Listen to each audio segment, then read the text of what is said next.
Kalau begitu, orang yang memakai kacamata sama yang memakai kacamata berhubungan tidak sama penelitian itu? Berhubungan. Itulah ciri yang saya maksudkan. Kalau dengan berat badan, nggak ada hubungannya. Jadi ciri tadi harus dikaitkan dengan penelitian. Pak? Ya. Contoh lagi Mas Ron. Umpamanya saya penelitian tentang bagaimana bekam bisa menurunkan tekanan darah, atau bagaimana obat-obat umpamanya seperti herbal, ya, terkait dengan imunitas, bisa kan? Bisa. Sekarang saya tanya, kalau pada pasien HIV bisa nggak kita jadikan itu? Bisa? Bisa nggak? Ciri-ciri pokoknya populasi saya jangan pasien HIV, bisa? Bisa. Karena berkaitan dengan apa? Imun. Tolong ciri-ciri tadi dikaitkan dengan penelitian kita. Itu teman-teman. Baik, ya, kayaknya sudah mulai pelajaran ini teman-teman memang dikasih yang bagus itu di pada pagi ya. Ya. Setuju saya. Ya, sekarang sudah mulai turun semua. Sudut dari pandang yang terjadi sudah mulai 45 ya. Tadi kan 90 kan, sekarang sudah 45 ya.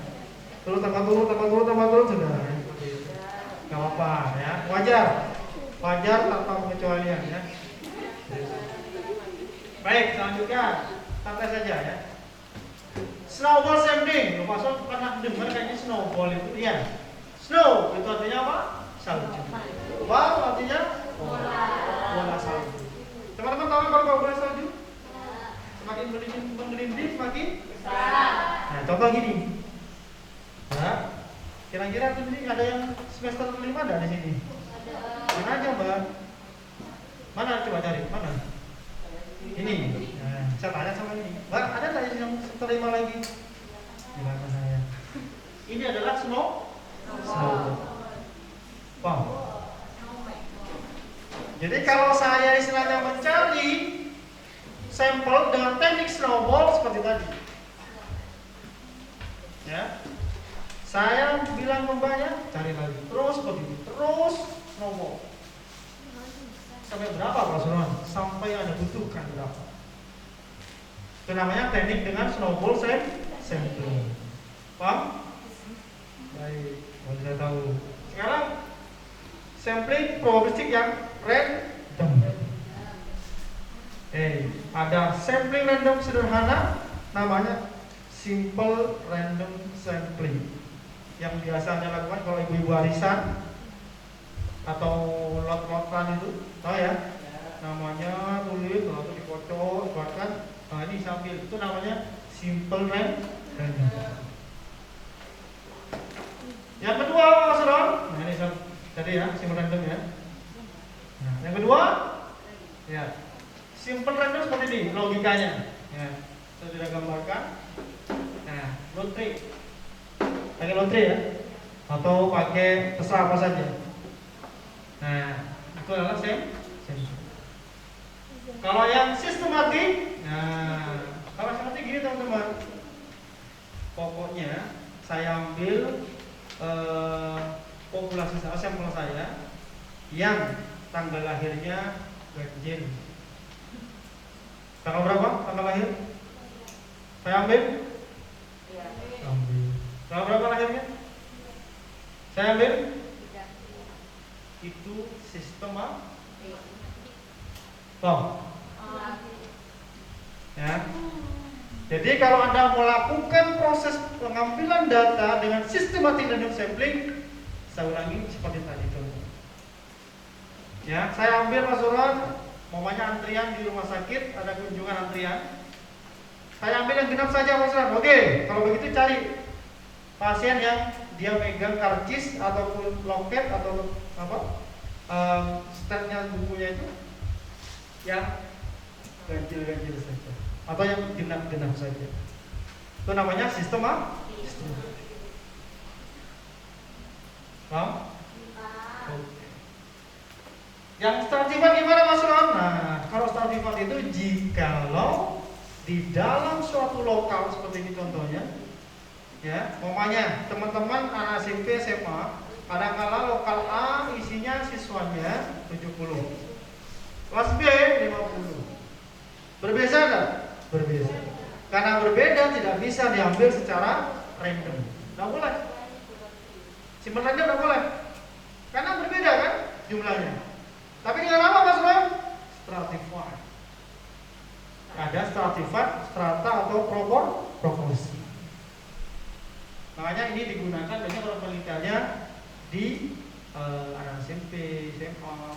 Karena kadang-kadang lokalnya jumlahnya berbeda.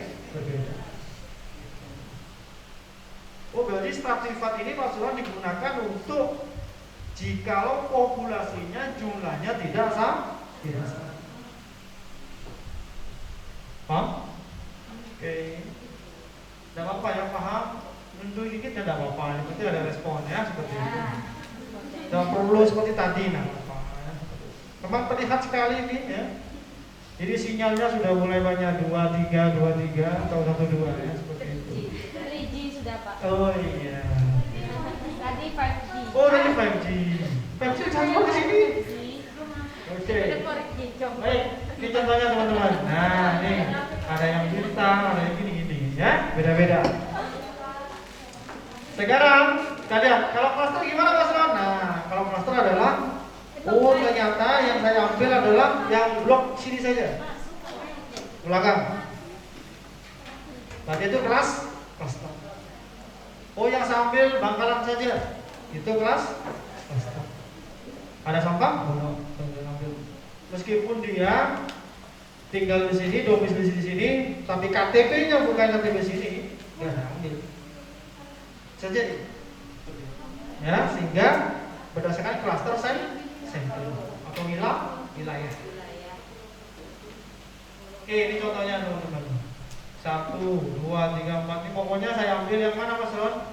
2 sama 8 saja. Nah, jadi ada katakanlah di Bangkalan ini kan banyak kecamatan.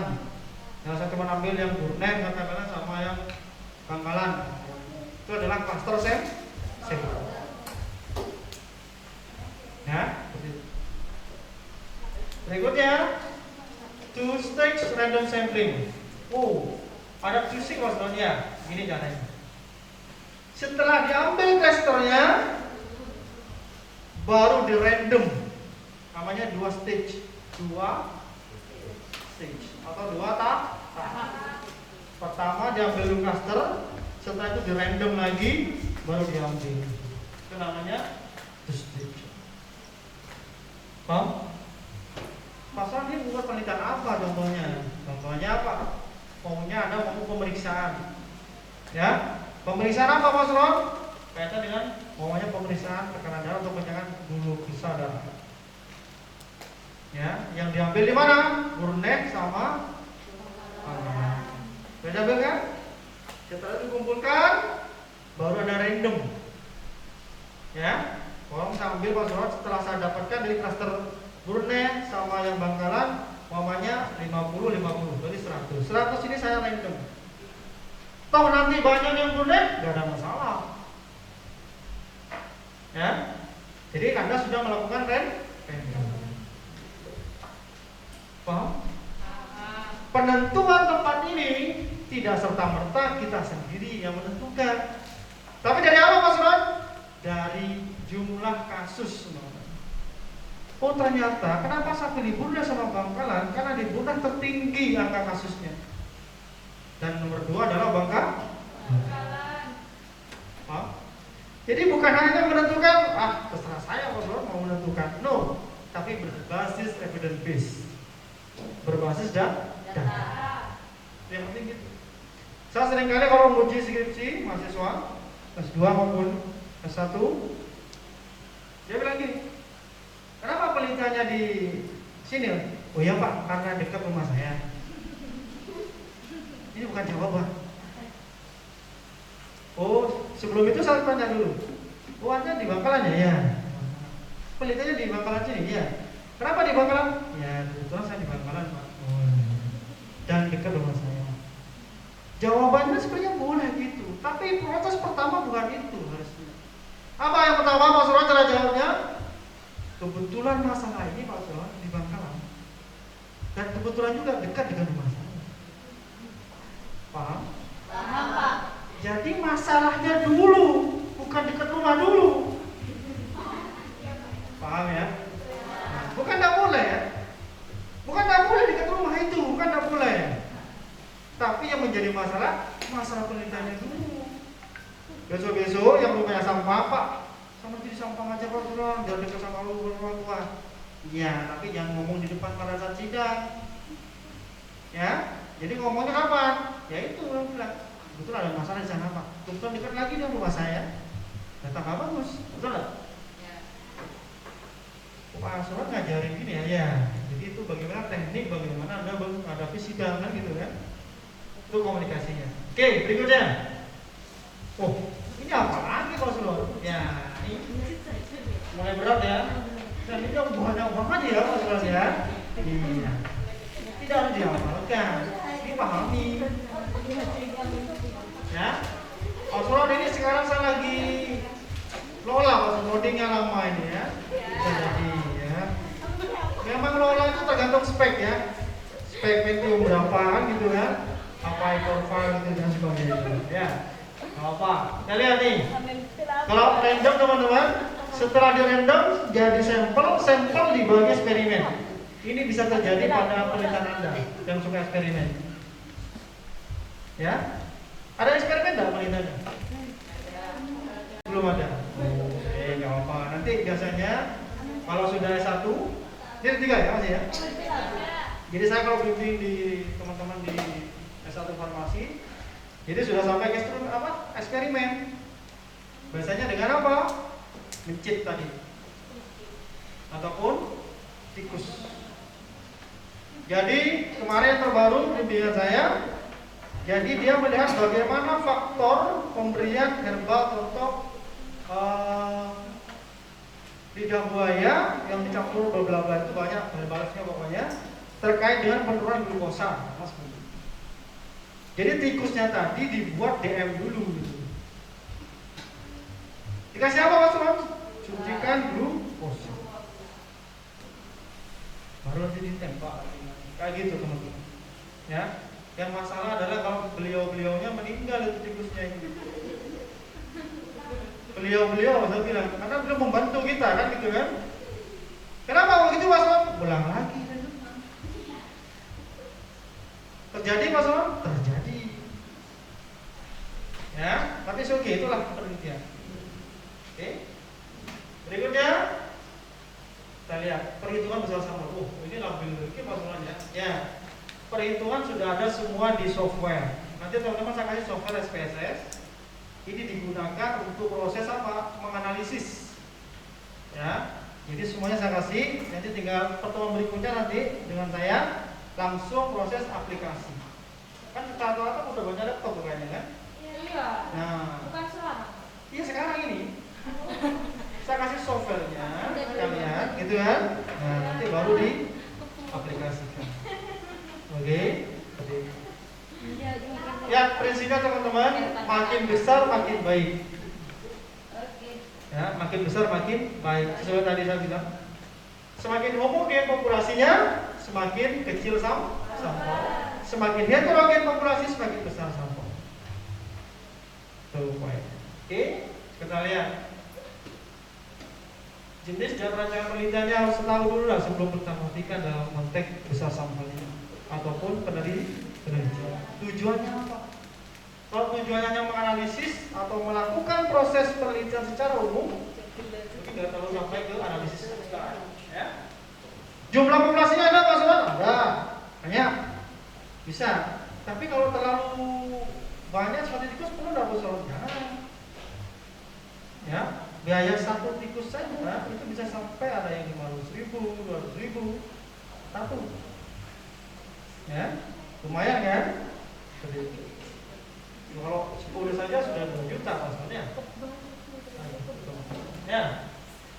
Pastinya teknik sampling tadi sudah jelaskan. Skala data. Ternyata teman-teman, skala data itu kemana-mana.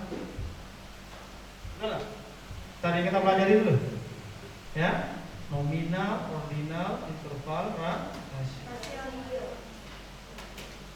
Yang 4, tingkat kepercayaannya 0, berapa. Kalau farmasi berapa tingkat kepercayaannya alfanya? Kalian tahu? Kalau perawatan, kedokteran, kebidanan itu 5%, 0,05 alfanya. Kalau farmasi? 0. Loh. Berapa? 1%. Ya, kalau tindakannya klinis. Maksudnya apa Mas Ron? 1% kesalahan penelitian ini 99% benar. Kalau perawatan, dokteran dan kebidanan 5%.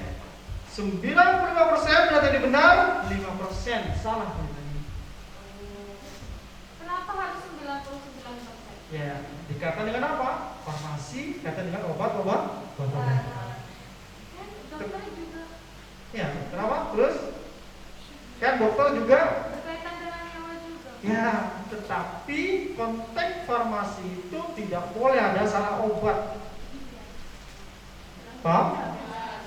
Meskipun tingkatannya sangat kecil, berapa? 1% Mas Bro. Tidak boleh salah.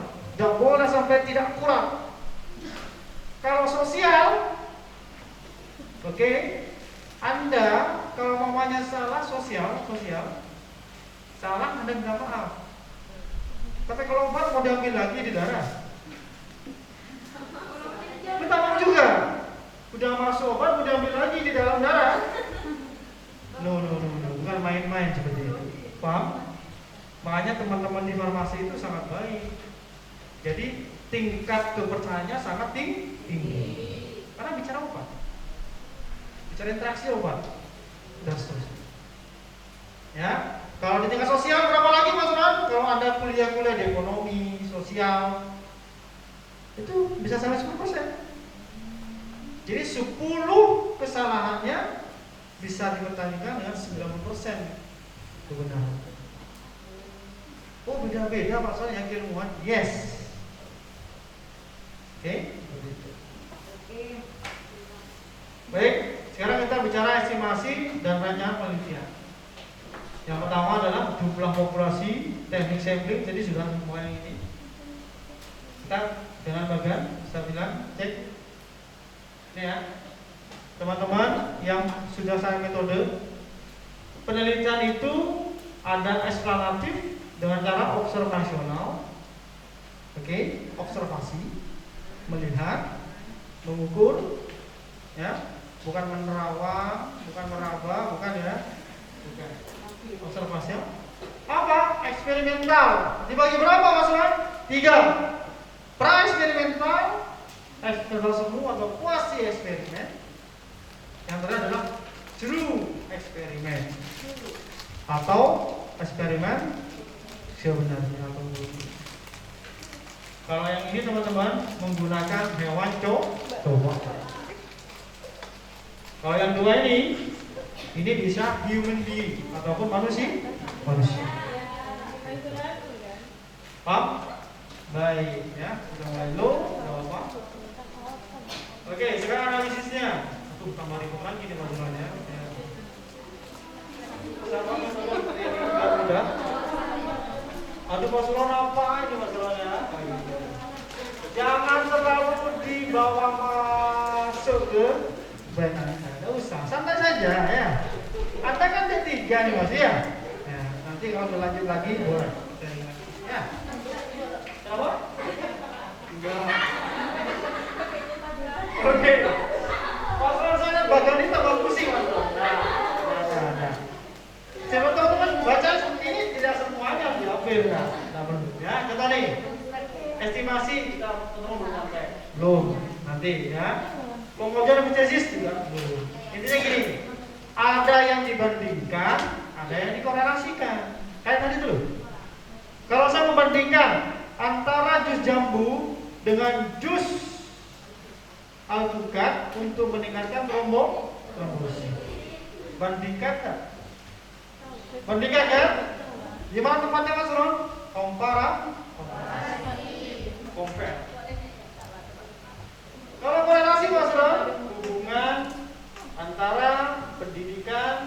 dengan motivasi. Mana? Korelasi.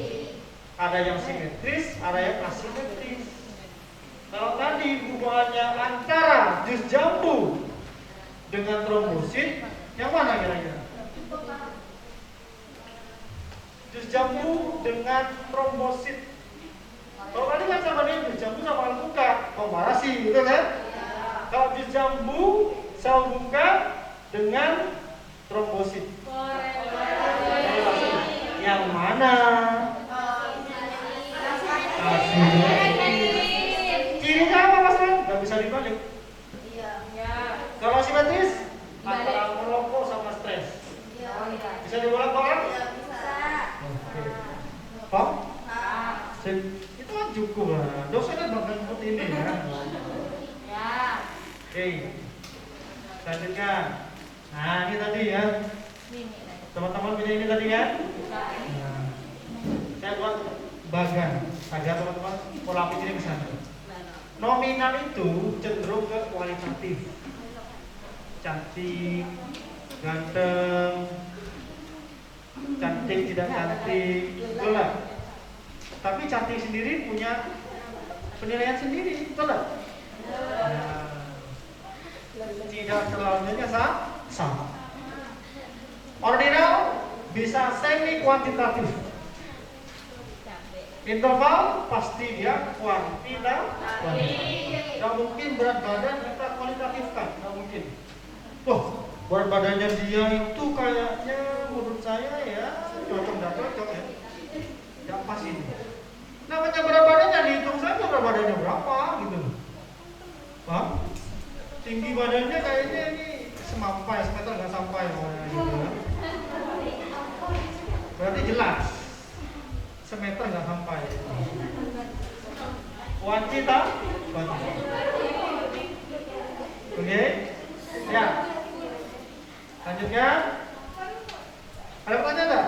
Ada pertanyaan ya? Nggak ada. Pak Suron, berarti kalau kuantitatif itu sifatnya kontinu. Apa kontinya tadi? Bagus. Tuh, betul kan? Iya. Yang ketawa mungkin loading menurut itu. Ya. Oke. Lanjutkan. Loading nggak nyampe-nyampe. Wah, tidak nyampe. Mas, mana? Hipotesis. Hipotesis. Hipo itu artinya apa hipo? Tesis. Teori. Jadi di luar teori. Apa contoh di luar teori? Kayak tadi saya bilang, kalau biasanya ada gula ada semut. Itu kan teorinya kan? Nah ini ada gula tapi nggak ada semut. Itu di luar teori. Namanya hipotesis. Artinya masalah. Jadi kalau umpamanya ada sesuatu yang di luar teori, berarti dia hipotesisnya nggak ada apa. Itu yang diuji ya.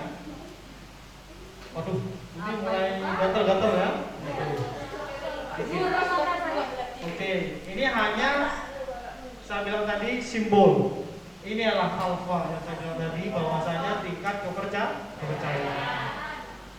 Kalau di teman-teman kedokteran, informasi di sini biasanya. Ini tentang kedokteran dan sebagainya. Ini adalah sosial. Ya. Yang dipakai apa Mas Ron? Z atau nilai Z atau beta. Beta ini adalah kekuatan hubungan. Kekuatan hubungan. Berapa yang dipakai? Ini persentasenya 0,05, 0,10, 0,20. Tes dulu saja, nggak apa-apa ya. Presisi, teliti, caranya dipakai. Teman-teman saya harapkan dalam statistika memang kita tidak boleh ada penyakit, 3 penyakit kulit. Ada kutil, kurap, dan kudis. Tahu kan? Kurap kurang rapi, kan? Kudis kurang disiplin, kutil kurang teliti, gitu ya.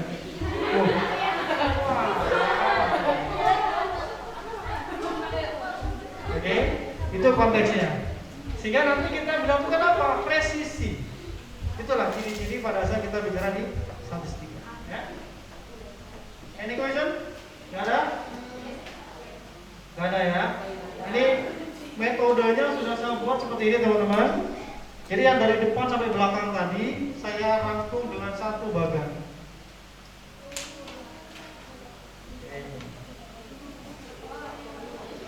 Aduh. Oke.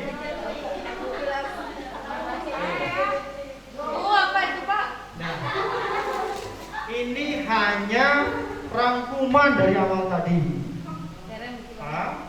Nah, ini teman-teman. Komparasi, dua populasi, simple random, tadi cluster dan seterusnya, gitu kan?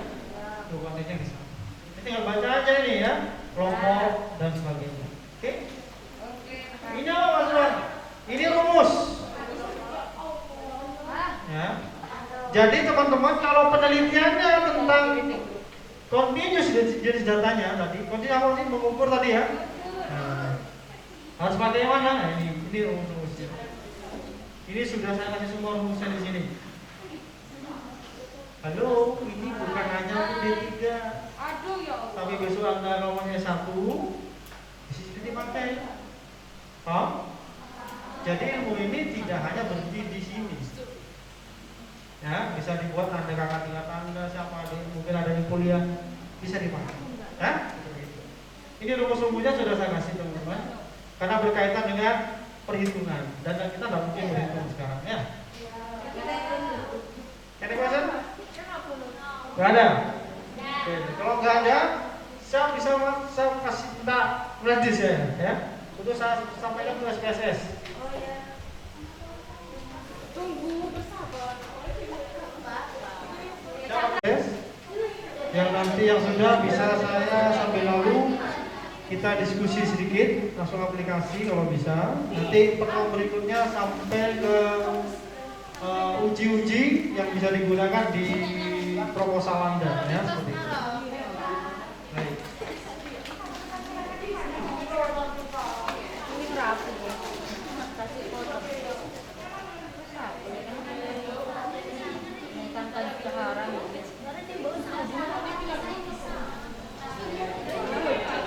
Bicara burung berat. Gini berat.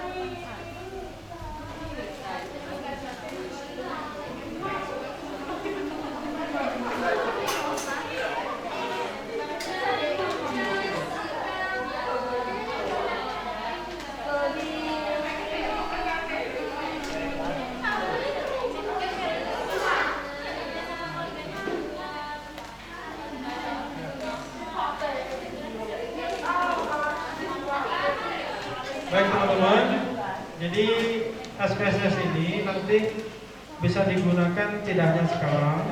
Mungkin ayah Anda, ibu Anda juga butuhkan ini. Kalau beliaunya mungkin di bagian contoh di puskesmas, rumah sakit atau perkantoran yang berkaitan dengan data itu bisa digunakan, ya bisa diaplikasi seperti itu.